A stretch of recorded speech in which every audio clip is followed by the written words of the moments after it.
Hi and welcome to Tea Drinking Reader. My name is Antje and today I'll be doing my first monthly wrap-up video for the month of May. I read a total of 14 books and I'm not going to go through them in chronological order, and instead I'm just going to group them so that you can check down in the timestamps below what books you are maybe more interested in hearing about than others.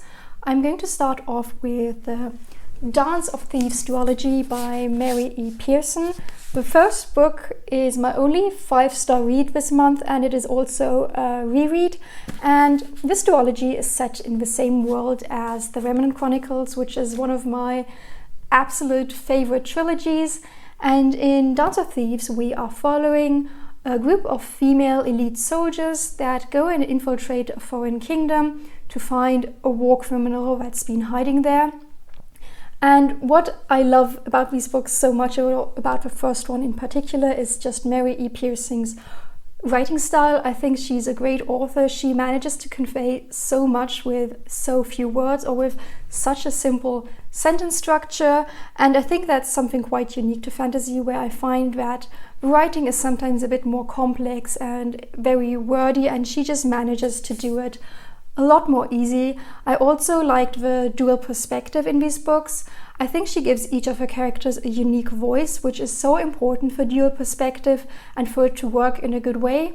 And her female character again is so strong and independent and just wonderful to follow. So I really loved the first book. The second one, Vow of Thieves, I liked a lot less, just because I thought that the characters we'd met in the first book were less fleshed out, or just a lot more basic here, and they lost a lot of their interesting aspects, and in general everything just felt too convenient in the plot for this book and just too well rounded off. I can't really tell you what this is about because it would be spoiling the first one, so it's a definite recommendation for Dance of Thieves. Vow of Thieves was a disappointment, but I think it was still like a 3.5-star read. The next book I'm going to talk about is my most disappointing book, or the most boring book I've read so far this year, and that is Valentine by Elizabeth Wetmore. And it just breaks my heart so much because this was a book I've been looking forward to reading for months, and I finally got to it. And this is a historical novel that's set in 1970s Odessa, Texas. And on Valentine's Day, 14-year-old Gloria gets raped on the side of the road and manages to escape. And the book kind of follows different female characters in the wake of this event.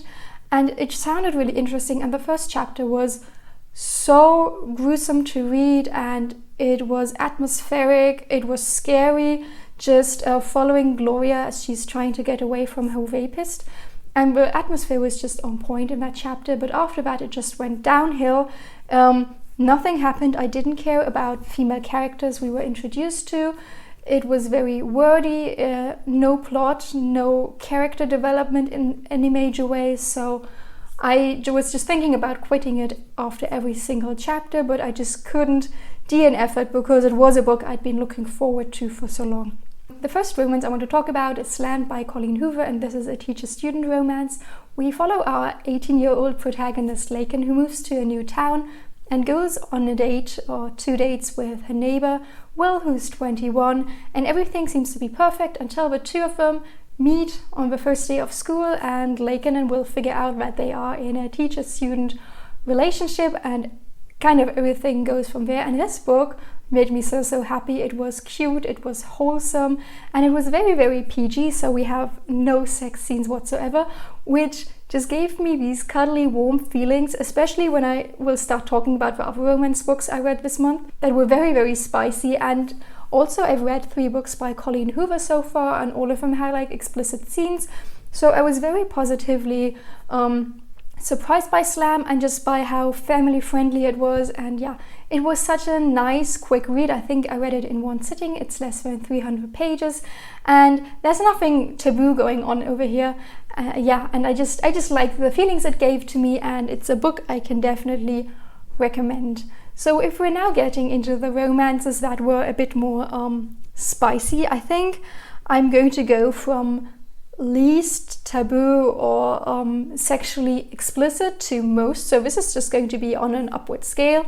So I'm going to start off with Red, White and Royal Blue by Casey McQuiston, and I think I'm like the last person to this party because this book has been over the internet for the last 3 years or so, and we're following the story of the son of a United States president falling in love with the Prince of England, and everyone loves this book and everyone says it's so super cute and wholesome, but me personally, I didn't enjoy it that much. I did really like the plot ideas and the major plot points and how the story progressed, but for me personally, everything was just turned up too loud. Like, all the characters were so witty and so intelligent and just so over the top and had so many unique features to them that it felt very, very unbelievable, which, I mean, sure, it's okay for the setup, but usually when I'm reading like a romance, I kind of think about, would I like to meet this person? Would I like to fall in love with this person? And in this case, it was a book where I was so happy that I would never have to interact with any of them, especially the son of a president, so Alex. He was just all over the place, and I don't know whether Casey McQuiston might have been playing with the stereotype of American people being like loud and obnoxious. No offense, but that's just what he felt like. It was just too much. The side characters were also too much. So I was just kind of happy when it was all over, and I didn't really get the cute or wholesome aspect due to the characters. As I said, I did like the plot setup. What I also really liked was the use of like multiple media. So we have text messages between the two guys, and we also have emails, which I thought was a nice touch, which gave the author also the opportunity to integrate longer monologues that usually don't work out in normal writing. So the next romance I want to talk about is Outmatched by Kristen Callahan and Samantha Young, and this is a fake dating story where a female protagonist has to prove to her boss that she's in a long-term committed relationship so that he will offer her a permanent position in the company, and the guy kind of doesn't want to go along with a fake dating thing in the beginning, but he is looking for a sponsor for his gym, and he realizes that the female protagonist's boss would be the perfect sponsor, so he kind of goes along. This book started off really bad, as in I was reading the first 50 pages and I was thinking of DNFing it just because I didn't like the atmosphere. I didn't really like the characters or how they were positioned in relation to one another. But as the story then progressed, it actually got better and better. The characters were really well fleshed out by the end. I liked the development arc the two went through. Not quite as convinced about the romance between the two, but it wasn't completely off either. So the story isn't bad, or it's just quite okay. Nothing I would necessarily recommend, and probably one of the bottom 5 books I read this month. After that, I've still picked up The Deal by Elle Kennedy, which is it's kind of a fake dating story, but that's kind of only a side thing. I think the main trope I liked, or what pulled me to this book, was the trope of the straight A student tutoring the jock, and then the two of them falling in love. In this case, we have our main character tutoring an ice hockey player at college, and over the time, of course, they fall in love and they start dating, or they start fake dating, because he convinces her that another guy would be more interested if he kind of lent her this social clout, and of course it also works out. But what I really liked was the chemistry between the two characters. They had like a bit of witty banter going on, but it wasn't over the top, and just in general, as we saw them spend more and more time together, it made sense that they would fall in love, or at least develop feelings for each other, and it felt very natural. I could also really tell that these two characters liked each other and had mutual respect for one another and were interested in the other person really having a good time in their relationship, which I really appreciated. There were some very explicit scenes in this book, but if you look at the cover, I was expecting a lot worse. Like, I thought this was going to be more along the lines of porn with plot, but it was really more plot than sex. I am still not going to continue with the series. I think it's the first in, the off-campus series. just because I'm not interested in the other books. I only picked it up because of this straight A student jocks trope, and the others don't interest me, but it was a fun time. So the next book I'm going to talk about is the first really taboo book I read this month, and that is Birthday Girl by Penelope Douglas. And this is an age gap romance where our protagonist falls in love with her boyfriend's dad. And this book has absolutely no nuance to it, so I was kind of expecting the female character to be like in love with her boyfriend and it really being this internal struggle to get over her feelings or kind of deal with her feelings for his dad. But instead, from the get-go, the boyfriend is absolute trash. He doesn't respect our female protagonist. He doesn't pull his weight, he doesn't go to work, he's partying all the time, he's unreliable.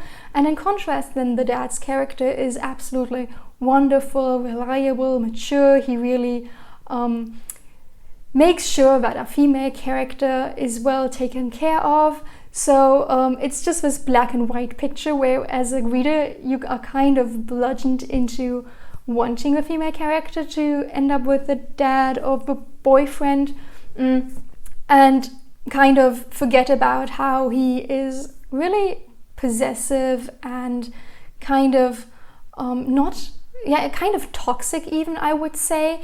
He definitely has some issues, and I just didn't really like that. Plus, I did not feel comfortable with the age gap, which is something that is totally my own fault, because I knew this was an age gap romance going into it. It was just that whilst reading I realized that this wasn't quite my cup of tea, and these 20 years, I think the female character is like 19 and he's 38 or something, and I couldn't get into it. I also read another book by Penelope Douglas, Credence, which is on a completely different level. I've never read anything like this before. It is a age gap romance plus like a love triangle romance, only that there's like 3 guys and not 2, so it's a love square or rectangle.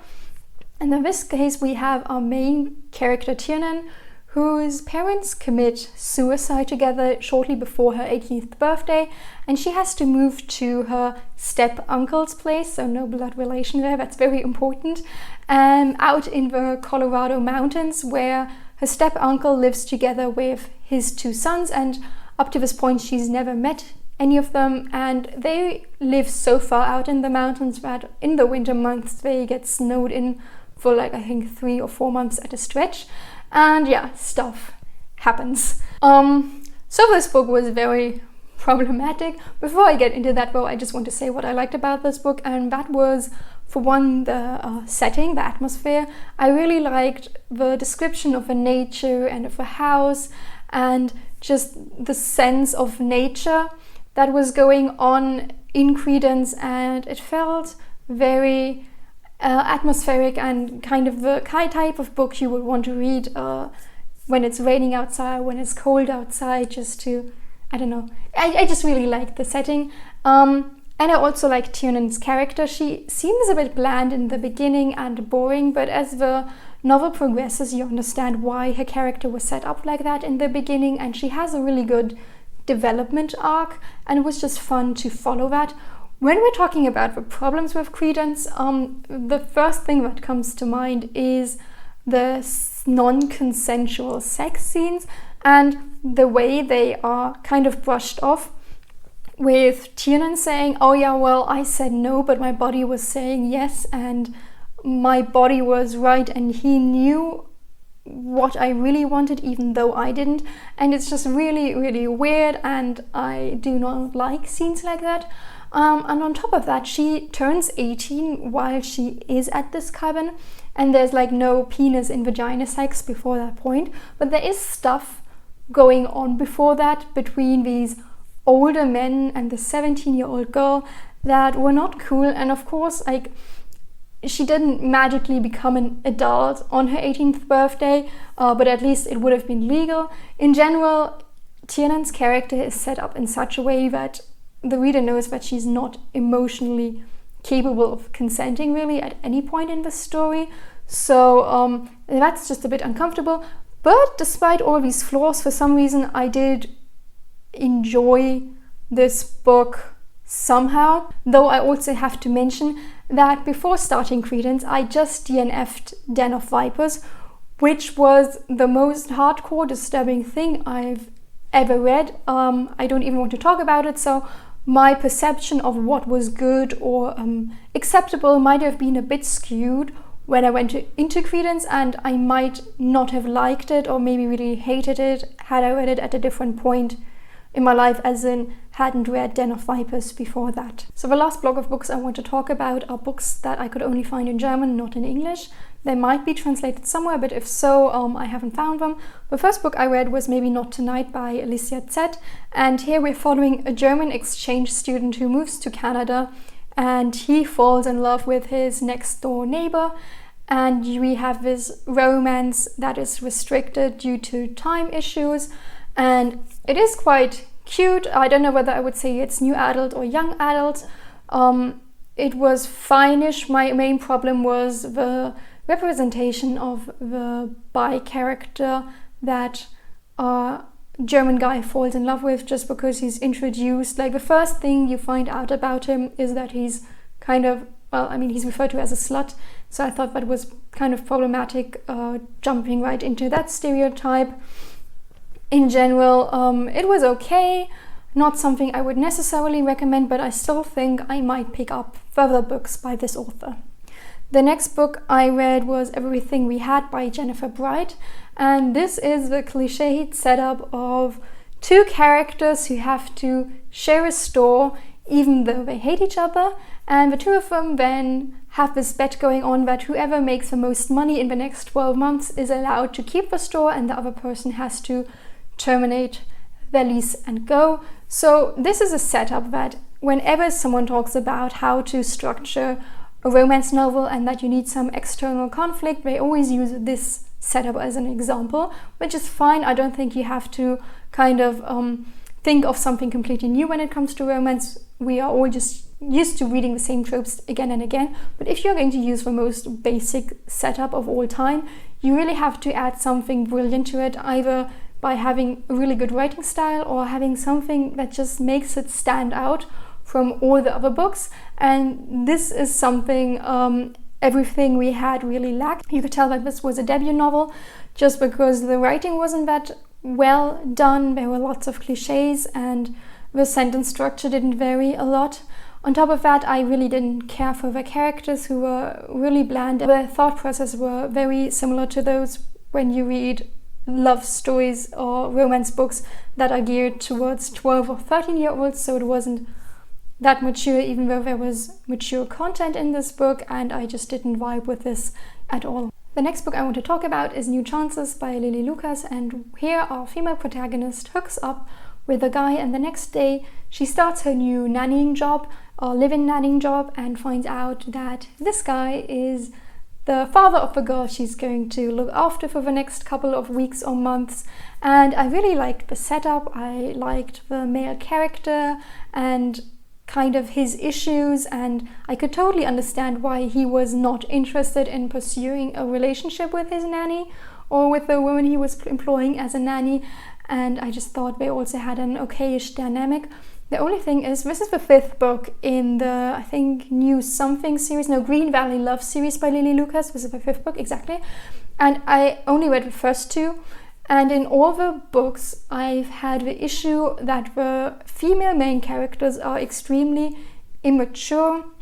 They often tend to be slightly hysterical or overreacting to situations and not respecting the men's boundaries. And I thought this was the case in this book again, which I just think is such a pity, because the story could also have worked out with a stronger female lead. So I thought this book was fine, but I was somewhat underwhelmed by the whole setup because I think it could have been done a lot better. Keeping Secrets by Anna Savas is a book I hardly remember anything about. It follows a young actress who returns to the town she grew up in, and she's carrying some dark secret, and there she's paired up with a journalist who's supposed to be writing some piece about her, and the two of them get off to a bad start, and the entire time she's scared that he will find out about her dark secret, and I don't really remember more than that, so I don't think this book could have been that good. And the last book is Bad at Love by Morgane Moncomble. She's a French author, and this is a very, very heavy new adult book. It's about a female character who returns to her hometown after her mother dies to sell the house.